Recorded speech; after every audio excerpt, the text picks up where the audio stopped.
Hello everybody. So this video is going to be a response to Elon's tweet about the engines that will be powering future starships that will take us to Mars.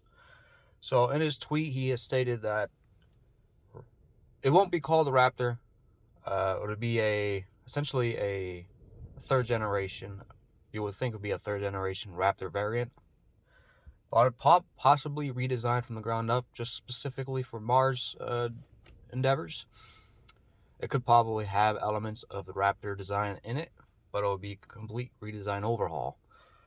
So with that said, with any kind of major design overhaul, these engines will more than likely be a bit more expensive, obviously, in the beginning.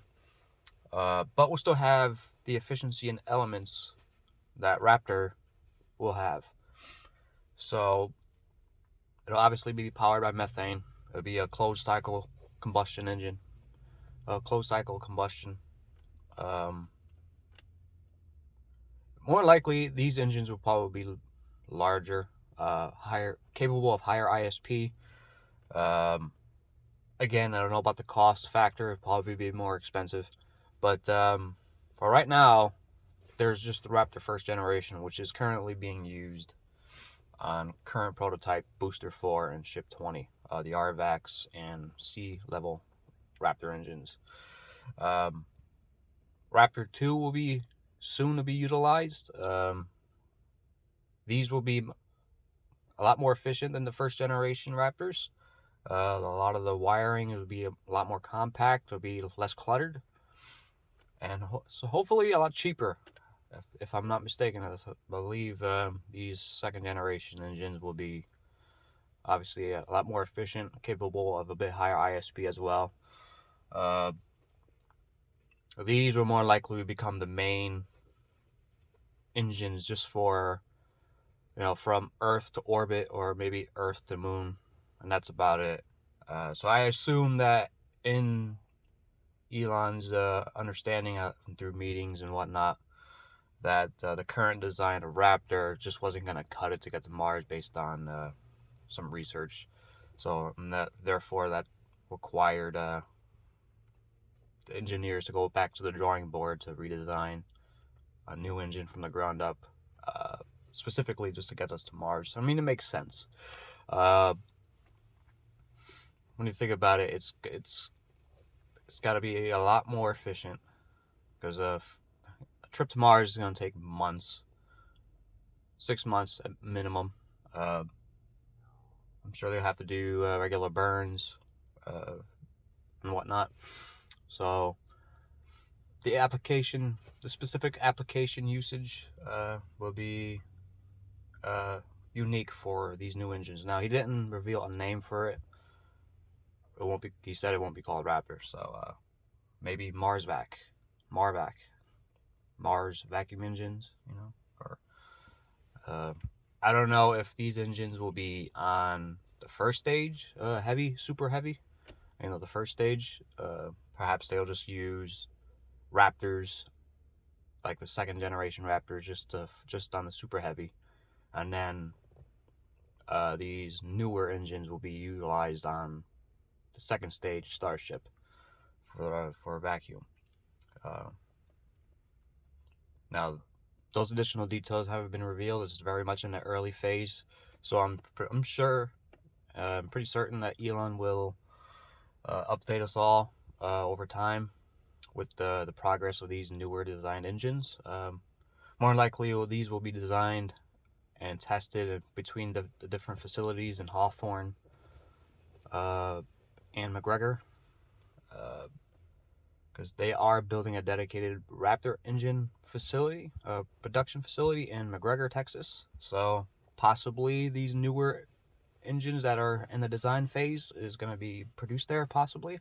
Who knows? Again, Elon is the man who with the information and with the plan. So hopefully he does reveal more details over time, but right now, as it stands, there's just Raptor and Raptor second generation that's going to be powering Starship, the full stack of Starship. again, hopefully this progress continues at the cadence it has been going for SpaceX. It's just been quite outstanding in terms of the sheer amount of progress and development cycle and development phase that they've been achieving over at Starbase Texas or Boca Chica. If that cadence continues, we'll definitely see a first mission, possibly to Mars. Maybe, I don't know about this cycle, this first window coming up in 2022. Possibly, well, I would say it's pretty much guaranteed in 2024 without any major setbacks or delays or mission failures, hopefully. So that is currently slated to have the first orbital test flight for Booster 4 and Ship 20 in January, hopefully. Maybe February. Hopefully January, because that would be great to see. And hopefully it's successful in getting to orbit. Again, that'll be, in Elon's eyes, that'll be considered a major win. Not only to him, but to everyone, even SpaceX teams. Will it share the same success as SN8? I hope it does. Meaning it accomplished all of its goals, mission objectives, minus the landing aspect.